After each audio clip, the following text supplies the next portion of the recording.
अस्सलामुअलैकुम। तो आज मैं एक्सप्लेन करने लगी हूँ एक न्यू रिलीज मूवी को जो बहुत ही ज़्यादा इंटरेस्टिंग और बेहद खौफनाक है। इस मूवी का नाम है द डीमन डिसऑर्डर। ये एक इंटरेस्टिंग मूवी है, देखने में आपको बहुत मज़ा आएगा। मूवी की स्टार्टिंग में हम एक बूढ़े इंसान को बिस्तर पर बंधे हुए देखते हैं, जिसको पैरों में किसी ने जंजीरें डालकर उसे बिस्तर पर बांध रखा था और वो ये बोल रहा था कि जब तुम ख़त्म होने वाले होगे तो तुम भूख, बीमारी, नेचुरल डिजास्टर और टॉर्चर के मज़े चखोगे। और फिर वो किसी की बाजू पकड़ता है, लेकिन ये सब तो सिर्फ एक ख्वाब था जो फिलिप नामी शख्स देख रहा था। वो बूढ़ा आदमी जो फिलिप के ख्वाब में आया था वो दरअसल इसके पापा थे। उनकी अभी हाल ही में डेथ हुई थी। फिलिप की फैमिली में दो बड़े भाई हैं। सबसे बड़ा भाई जेक है, इससे छोटा ग्राहम और तीसरा खुद फिलिप जो सबसे छोटा है। फिलिप उठकर बाहर जाता है और जेक बुला रहा था। वहाँ एक गाय का बच्चा काफी ज्यादा तकलीफ में बहुत जोर जोर से चिल्ला रहा था, रो रहा था। इसलिए जेक बार्न में फिलिप की गन से इसे शूट कर देता है क्योंकि वो उसका दर्द देख नहीं पा रहा था। फिर हम इनके गैराज में काम करने वाली लड़की कोल को देखते हैं। इनकी बातों से हमें मालूम होता है कि ग्राहम अपने पापा की मौत के बाद कभी घर गया ही नहीं था और तब से लेकर अब तक वो अपने गैराज में ही रह रहा था। हम देखते हैं कि फ्रिज में 28th बर्थडे का केक था जो शायद फिलिप के लिए होगा। अब थोड़ी ही देर में वहाँ जेक आता है और बियर पीता है तो ग्राहम कोल को उसके घर जाने का कहता है और वो जेक को भी वहाँ से जाने का कहता है। अब यहाँ मूवी में शायद एडिटिंग में कोई थोड़ी मिस्टेक हुई होगी क्योंकि मूवी के स्टार्टिंग में जेक के सर और बियर्ड के बाल ब्लैक थे पर अब बूढ़े की तरह वाइट नजर आ रहे हैं, लेकिन वक्त वही है यानी टाइमलाइन सेम ही है। अब जैक ग्राहम को ब्लड ओथ के बारे में याद करवाता है जो उन तीनों ने ली थी। फिर वो ग्राहम को फिलिप की एक वीडियो दिखाता है और कहता है कि शायद इनके पापा वापस आ चुके हैं और इस वीडियो में फिलिप पोजेस्ड नजर आ रहा था और वो जैक पर हमला करने आ रहा था। ये बात सुनकर ग्राहम को ना चाहते हुए भी जैक के साथ उसके उसी घर जाना पड़ता है फिलिप को देखने के लिए जहां उनके पापा की मौत हुई थी। और फिलिप की भी अब वही हालत थी जैसे उनके पापा की हुआ करती थी, इसलिए वो इनको बांध कर रखते थे ताकि किसी पर हमला ना कर सकें। अब ग्राहम और जैक घर पहुंच चुके थे पर ग्राहम खुश नहीं था। इसी दौरान ग्राहम को एक विजन आता है जिसमें उसके पापा थे। ग्राहम की इस घर में बहुत तकलीफदेह यादें थी, इसलिए वो यहाँ कभी भी नहीं आता था। फिलिप सो रहा था तो जैक ग्राहम को सोफे पर ही सोने का कहता है। जैक के जाने के बाद ग्राहम डोर लॉक के होल से अपने पापा के कमरे को झांकता है क्योंकि डोर बाहर से सील किया गया था। फिर ग्राहम सो जाता है लेकिन उसको आधी रात को किसी की आवाज़ आती है और उससे उसकी नींद खुल जाती है, किसी आवाज़ की वजह से जो किचन से आ रही थी। और ग्राहम को किचन में अपने पापा नजर आते हैं, हालांकि वो तो मर चुके थे। लेकिन जब वो ग्राहम की तरफ मुड़ते हैं तो वो पूरी तरह से पोजेस्ड थे और वो खून में लथपथ एक जिंदा मुर्गे को खा रहे थे। फिर अचानक से वो ग्राहम पर हमला करने को बढ़ते हैं कि ग्राहम की आंख खुल जाती है और उसे एहसास होता है कि ये तो सिर्फ एक ख्वाब था। वो अपने आप को थोड़ा संभाल कर बाहर बाण में जाता है जहां जैक मुर्गियों को बाण को बंद करके सील कर रहा था क्योंकि सब मुर्गियां बहुत ज़्यादा डरी हुई थी। इसके बाद वो घर में अंदर चले जाते हैं और हम नोट करते हैं कि जैक अपने पापा की मौत के सदमे से बहुत ज़्यादा ड्रिंक करने लग गया था। तो ग्राहम कहता है कि जो बीमारी उनके पापा को थी शायद वही अब फिलिप में ट्रांसफ़र हो गई है, तो इन्हें फिलिप को डॉक्टर से इलाज करवाने के लिए ले जाना चाहिए। तो जैक कहता है कि इनके पापा की मौत के बाद से जितने भी चिकन और बाकी जानवरों ने बच्चे दिए थे वो तमाम डिफार्म पैदा हुए थे, जैसा कि वो गाय का बच्चा जो स्टार्टिंग में हमने देखा था, बल्कि वो तो जानवरों की तरह लगते भी नहीं, यानी कि उनकी शक्लें भी डिमोनिक थीं। अब ये कोई बीमारी थी या कर्स था, लेकिन इसकी वजह से यहाँ ये अजीब व गरीब चीज़ें बढ़ती ही जा रही थी।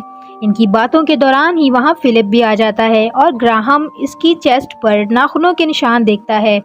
पूछने पर फिलिप बताता है कि शायद एलर्जी है जिसको खुजाने से शायद उसको ये निशान लग गए, लेकिन जैक और ग्राहम समझ चुके थे कि वो क्या है क्योंकि बिल्कुल ऐसे ही निशान इनके पापा के जिस्म पर भी हो जाते थे।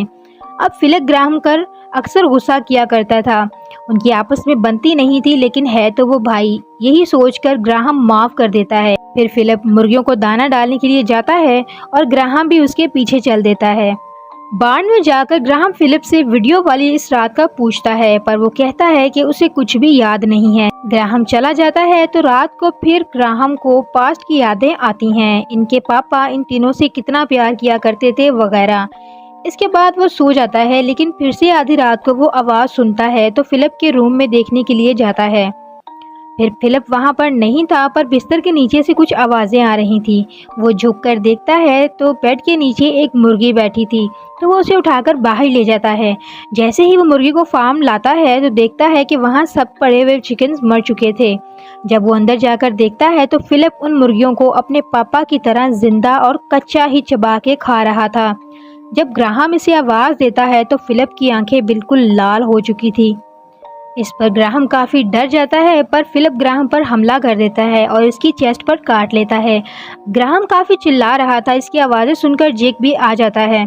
फिलिप बेहोश हो जाता है तो वो दोनों इसे उठाकर अंदर ले जाते हैं और वो देखते हैं कि कोई चीज़ फिलिप के गले में चल रही थी, यानी कि काइंड ऑफ रेंग रही थी। तो जैक हिम्मत करके फिलिप के मुंह में हाथ डालकर वो चीज़ निकालता है, जिससे फिलिप के मुंह से बहुत ज़्यादा खून निकलता है। दरअसल वो खून उन्हीं मुर्गियों का था जिसे फिलिप ने जिंदा खाया था। लग रहा था कि फिलिप के अंदर जो चीज़ थी वो इन मुर्गियों को खा रही थी।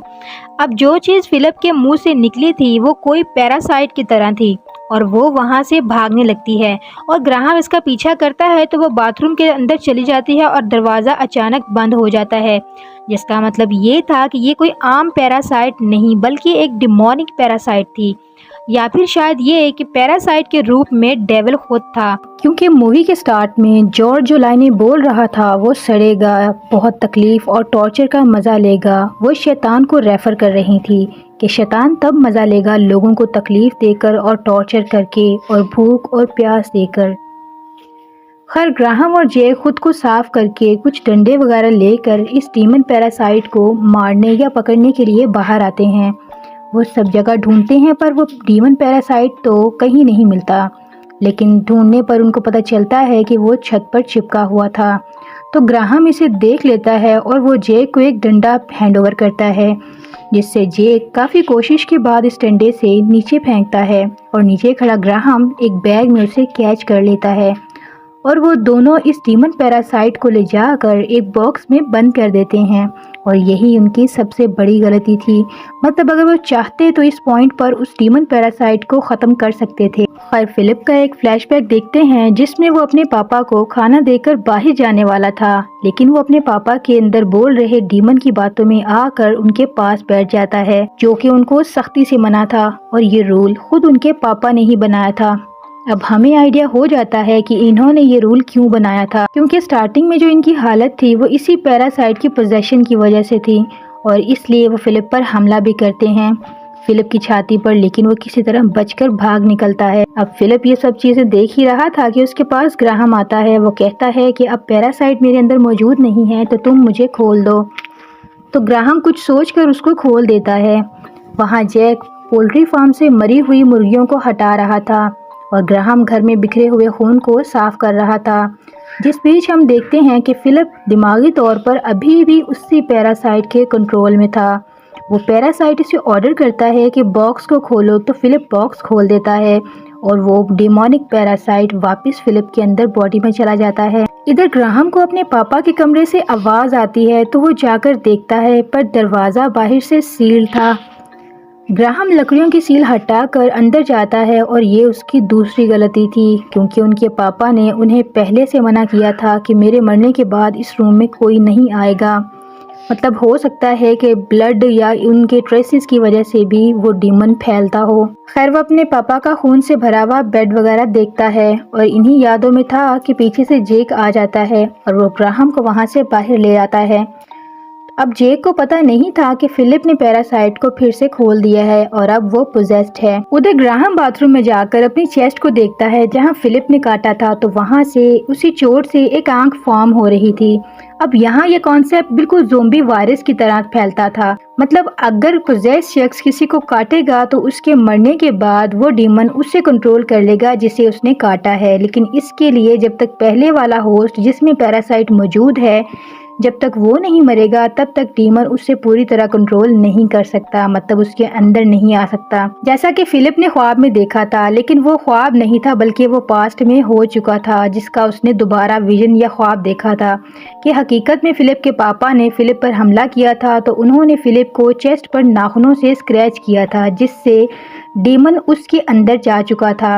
यानी वो उसके ऊपर हावी हो रहा था, लेकिन वो पूरी तरह कंट्रोल नहीं कर रहा था अभी, क्योंकि फिलिप के पापा अभी जिंदा थे। शायद ऐसा ही फिलिप के पापा जॉर्ज के साथ भी हुआ होगा, या किसी रिचुअल के चलते, या किसी ने शायद उसको स्क्रैच किया होगा तो फिलिप के पापा भी इन्फेक्टेड हो गए। लेकिन फिलिप के पापा के लिए उनके पास एंटीडोट, यानी कि उनको इस चीज की मालूमात नहीं थी कि इस डीमन को कैसे खत्म किया जाए। उनको नहीं मालूम था कि ये डीमन अंदर से बाहर कैसे निकाला जाता है। तो फिलिप की पापा की मौत हुई तब फिलिप पोजेस हो गया था, और शायद अगर ग्राहम और जैक इस पैरासाइट डीमन को बॉक्स में डालने की बजाय उसी वक्त मार देते तो शायद फिलिप पोजेशन टूट जाता। लेकिन क्योंकि वो डीमन अब फिलिप के अंदर है तो फिर से इसे बाहर निकालकर मारना होगा, क्योंकि अब उन्हें इस चीज का पता चल चुका है कि इस डीमन को किस तरह अंदर से बाहर निकालकर मारा जा सकता है।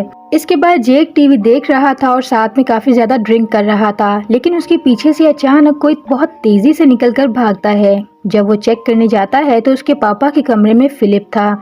उसे फ्लैशबैक आते हैं कि ग्राहम ने इस डीमन को मारने के लिए अपने पापा को मारने की कोशिश की ताकि ये डीमन भी मर जाए, पर उनके पापा नहीं मरे और वो दोबारा पोजेशन के चलने की वजह से फिर से उठकर ज़ोंबीज़ की तरह उन पर हमला करने लगे।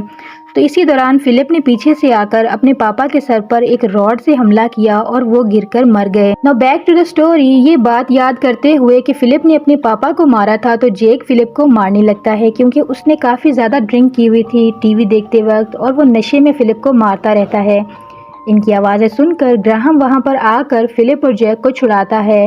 वो जैक को चोक करके वहाँ गिरा देता है और ग्राहम फिलिप को कहता है कि वो दोनों उस घर से दूर चले जाएंगे, क्योंकि शायद ये घर हॉन्टेड है या कर्स्ड है या मनहूस। इसे ये नहीं मालूम था कि पैरासाइट अभी भी फिलिप के अंदर है, मतलब असल मनहूसियत तो फिलिप के अंदर है। खैर वो कार में बैठकर वहां से जाने लगता है, लेकिन रास्ते में ग्राहम नोट करता है कि फिलिप की बॉडी से ब्लीडिंग हो रही थी। तो ग्राहम कार को अपने गिराज की तरफ ले जाता है, जहां अंदर बैठी कोल सिगरेट पी रही थी। तभी वहां ग्राहम और फिलिप अंदर आ जाते हैं। अब कोल फिलिप की हालत देखकर एम्बुलेंस बुलवाने का कहती है, पर ग्राहम मना कर देता है, क्योंकि उसे मालूम था कि ये पोजेशन फैल सकता था और कोई और भी इससे पोजेस हो सकता था, और ग्राहम ऐसा नहीं करना चाहता। अब क्योंकि अगर ये पैरासाइट डीमन दुनिया के बाकी लोगों को भी पोजेस करने लगेगा तो क्या हाल होगा इस दुनिया का। इसलिए वो तीनों भाई खुद से ही इसे खत्म करने की कोशिश कर रहे थे ताकि ये बाहर के लोगों में ना फैले। खैर फिलिप फोन की वॉमिटिंग कर रहा था तो ग्राहम कोल को इसका ख्याल रखने का कहकर खुद अपने ऑफिस आ जाता है। वो वहां जाकर अपनी चेस्ट में फॉर्म हो रही उस आंख से उस पैरासाइट डीमन को निकालने की कोशिश करता है, ताकि फिलिप के बाद अगला होस्ट वो ना बन जाए और पोजेस ना हो। इधर कोल मौका पाकर हेल्प के लिए फोन करने की कोशिश करती है, लेकिन वो फिलिप को देखती है पर वो वहां से गायब था तो वो फोन बंद कर देती है। वो फिलिप को ढूंढने लगती है कि तभी फिलिप पोजेस होकर कोल के पीछे अचानक आके खड़ा हो जाता है और अचानक लाइट भी ऑफ हो जाती है। अब कोल डर के मारे सीधा ग्राहम के ऑफिस आ जाती है और वो उससे पूछती है कि ये सब कुछ क्या हो रहा है। लेकिन इसी दौरान कमरे की सारी चीज़ें इधर उधर और उन दोनों पर आकर गिरने लगती हैं, तो वो दोनों टेबल के नीचे छुपकर खुद को बचाने की कोशिश करते हैं। और जब ये सब चीज़ें बंद हो जाती हैं तो वो दोनों बाहर आते हैं और फिलिप को ढूंढने लगते हैं। लेकिन फिलिप की बजाय वहां पर जेक आ जाता है अपनी गन लेकर, और वो ग्राहम पर अपनी गन पॉइंट कर देता है और इससे फिलिप के बारे में पूछता है। लेकिन ग्राहम और कोल तो खुद उसे ढूंढ रहे थे, तो वो दोनों भाई कोल को अपने ऑफिस में भेजकर खुद अपने भाई को ढूंढने लगते हैं, और थोड़ा ढूंढने पर उन्हें फिलिप एक जगह उल्टा लटका हुआ मिल भी जाता है। अब वो दोनों उसे बहुत मुश्किल से पकड़कर नीचे उतारते हैं और उसे जंजीरों से बांध देते हैं। अब क्योंकि उन्हें मालूम था कि वो पैरासाइट एक डीमन है, तो वो लकड़ी का एक क्रॉस या क्रूसीफिक्स बनाकर उसके ऊपर बांध देते हैं ताकि वो कुछ हद तक कंट्रोल में रहे। इधर कोल पुलिस को फ़ोन कर देती है, क्योंकि अभी भी उसे इन सब चीज़ों के बारे में पता नहीं था, ये पोजेशन वाला मामला। अब दोनों भाई कार में बैठकर सोचते हैं कि अब आगे क्या किया जाए। तो ये सोचते हैं कि जब पहले की तरह फिलिप के अंदर से उस डीमन को निकाला था, अब दूसरी बार भी उन्हें उसी तरह से उस पैरासाइट डीमन को उससे निकालने की कोशिश करनी चाहिए। अब जैसे ही वो फिलिप के पास जाकर इस पैरासाइट डीमन को निकालने की कोशिश करते हैं, तभी बाहर डोर नॉक होता है, यानी कि उनके उस डीमन को निकालने से पहले ही बाहर पुलिस आ जाती है। अब वो डोर खोलते हैं तो बाहर दो पुलिस ऑफिसर थे जिन्हें कोल ने फ़ोन किया था बगैर बताए। उनमें एक फीमेल जिसका नाम पीटर और मेल जिसका नाम टेरी था। अब इधर फिलिप की बॉडी में मौजूद डीमन खुद ब खुद धीरे धीरे बाहर आता है और वो आहिस्ता आहिस्ता अपनी असल फॉर्म यानी अपनी असल शक्ल में आने लगता है। इधर ग्राहम को मजबूरी में पुलिस को अंदर लाना पड़ता है चेकिंग के लिए, और वो डीमन भी अपनी असली शक्ल में मुकम्मल तौर पर आ चुका था। अब दोनों पुलिस ऑफिसर पूरे गैराज में चेकिंग करने लगते हैं। टेरी बाथरूम में चेक करने जाता है और पीटर उसके ऑफिस में चेक करने जाती है। टेरी बाथरूम में जाता है जहां फिलिप और वो डीमन बैठे थे। वो डीमन भी अब अपनी पूरी तरह से असली शक्ल में आ चुका था। यहाँ पीटर जैक और कोल को देख लेती है, पर बाथरूम से बहुत ज़ोरदार आवाज़ें आती हैं, तो वो सब भागकर वहाँ देखने जाते हैं। लेकिन अचानक बाथरूम का दरवाज़ा बंद हो जाता है, क्योंकि हम जानते हैं कि वो एक डीमन है। अब अंदर वो डीमन टेरी को चेहरे से पकड़कर दीवारों से पटक पटक कर उसकी शक्ल बिगाड़ देता है और टेरी वहां पर मारा जाता है। जैक ऑफिसर पीटर के सर पर गन से चोट लगाकर उसे बेहोश कर देता है, वरना ये चीजें आउट ऑफ कंट्रोल हो जाती। इसी दौरान गलती से जैक अपने ही पैर पर शूट कर लेता है, तो ग्राहम इसे संभालता है और कोल इसके पैर को कपड़े से बांध देती है ताकि ज्यादा खून ना बहे। अब ग्राहम फिलिप को लेने जाता है और कोल वेंडिंग मशीन के पास ड्रिंक लेने चली जाती है। यहाँ फिलिप ग्राहम को बताता है कि वो डीमन वेंडिंग मशीन के आसपास बैठा है और वो डीमन वहाँ से निकलकर कोल और ग्राहम की तरफ बढ़ रहा था। अब यहाँ उन्हें एक फ्लैशबैक आता है कि वो तीनों भाई और उनके पापा ब्लड ओथ ले रहे थे कि अगर उनके पापा अपना कंट्रोल खो दें या डीमन बन जाए तो उनमें से कोई एक उनको मार दे, लेकिन इसके लिए इन तीनों को एक साथ होना होगा। फिर प्रेजेंट में ग्राहम जैक से गन लेकर डीमन को शूट कर देता है, जिसके बाद ग्राहम अगला होस्ट बन जाता है। लेकिन अब क्योंकि वो उसके कंट्रोल में तो था, लेकिन अभी तक पूरी तरह पोजेस नहीं था। अब ये डीमन इन्फेक्शन छाती से शुरू हुआ था। खैर ग्राहम जैसे इन्फेक्ट होता है वो अपने ऑफिस में जाकर खुद को लॉक करके अपने आप को शूट करने की कोशिश करता है। तभी जैक और बाकी सब आकर उसे रोक लेते हैं और जैक एक छुरी की हेल्प से ग्राहम की छाती से उस डीमन को निकालने की कोशिश करता है और बेहद तकलीफ और दर्द सहने के बाद वो पैरासाइट बॉडी से बाहर आ जाता है और जैक इसे शूट करके मार डालता है। इतने में ही और भी पुलिस वहां पर पहुंच जाती है। अब पुलिस के सायरन सुनकर वो सब वहां से कार में बैठकर भागने लगते हैं, क्योंकि पुलिस उनकी किसी भी बात पर यकीन नहीं करेगी कि यहाँ पर जो कुछ भी हुआ वो डीमन ने किया। अब क्योंकि वहाँ पर एक पुलिस ऑफिसर का मर्डर भी हो चुका था, डीमन ने पुलिस ऑफिसर को मारा था, तो इसलिए वो सब वहाँ से भाग जाते हैं और ये मूवी द डीमन डिसऑर्डर यहीं पर एंड हो जाती है।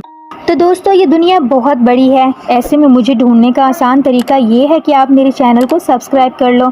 इससे मेरी हर नई आने वाली वीडियो आपको खुद ब खुद सामने आ जाए।